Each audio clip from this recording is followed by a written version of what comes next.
नमः शिवाय। हर हर महादेव शंभू।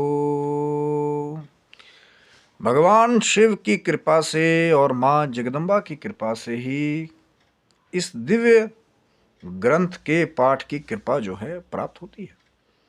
कौन सा है वो दिव्य ग्रंथ जो जब भगवान शिव की ही कृपा होगी, माँ जगदम्बा की कृपा होगी, तब वो जो दिव्य ग्रंथ की कृति है वो आप तक पहुंचेगी। और कहते हैं कि इसका पाठ करने से भगवान देवादिदेव महादेव शंकर बहुत प्रसन्न होते हैं। और इसके असली जो रसिया हैं, इसके जो असली जो रचयिता हैं, वो हनुमान जी को नहीं माना जाता, क्योंकि हनुमान जी भी भगवान शिव के ही अंश अवतार हैं।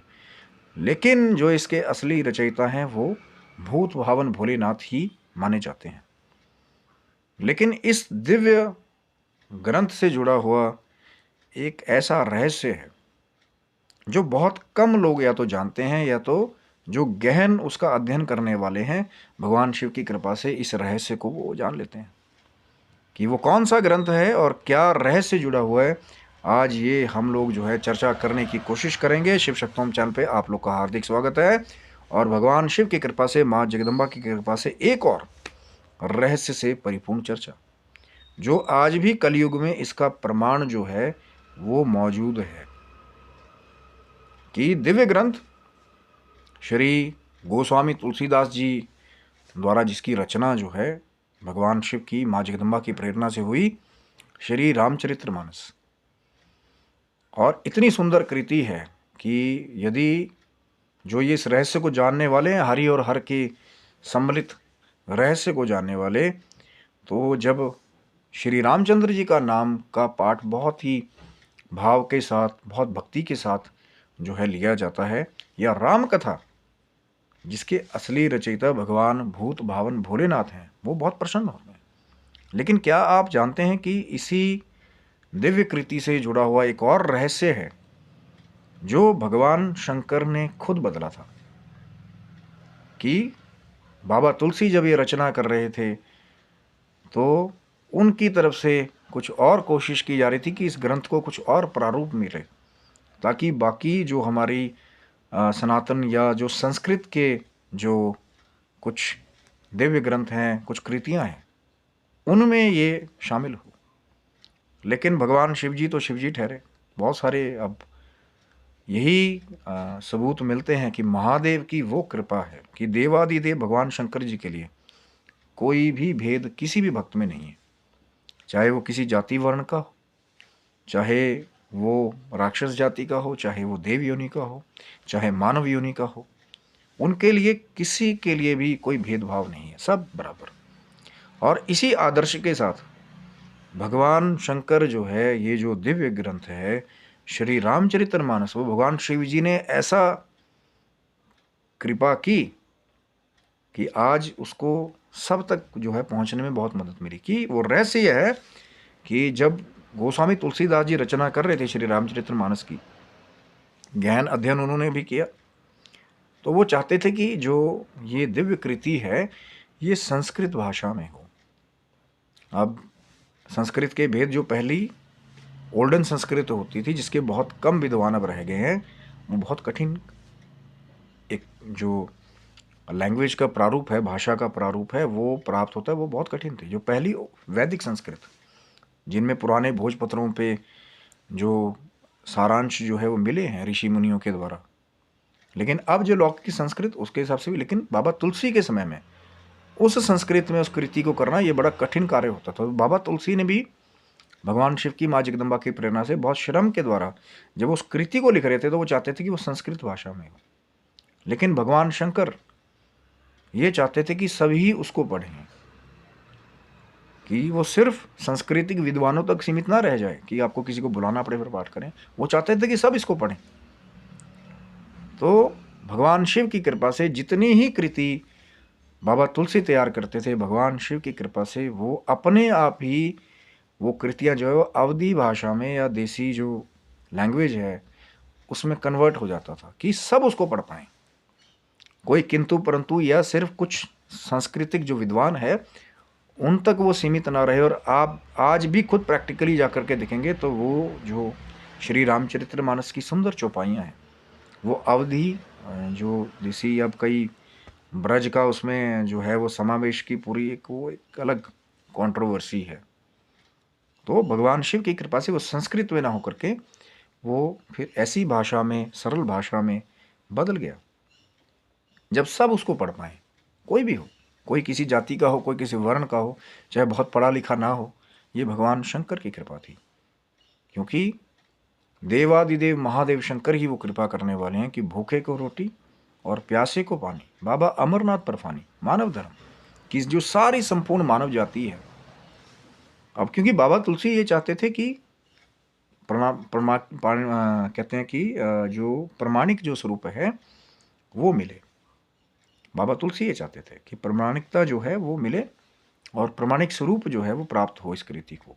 लेकिन भगवान शंकर क्या चाहते थे कि सब पढ़ें, जो श्री राम कथा का जो दिव्य रस है वो सब उसका आनंद ले पाएँ, सब उससे कृपा प्राप्त करें। और आज भी ये मेरा खुद का एक्सपीरियंस भी है कि उससे जुड़ा हुआ एक कृपा और है कि यदि आप बड़े शोकग्रस्त हों या मन बिल्कुल एकदम टूटा हुआ है, मन में कोई दुख है, चाहे वो किसी भी चीज़ का हो, चाहे किसी अपने से अलगाव का हो, चाहे खालीपन आपकी ज़िंदगी में हो, चाहे आप निराश हो चुके हैं, एक दुख, चाहे किसी रोग की वजह से, ये बिल्कुल मैं आज ये विश्वास के साथ कह सकता हूँ कि यदि किसी का भी मन शोकाकुल है और अगर वो इस राम कथा का पाठ करे या श्रवण करे तो आप खुद चमत्कारिक रूप से देखेंगे। लेकिन ध्यान लगाना बहुत ज़रूरी है, पहले वो जो चौपाइयों के मर्म है उनको समझना बहुत ज़रूरी है। तो उसके लिए थोड़ा कष्ट तो करना पड़ेगा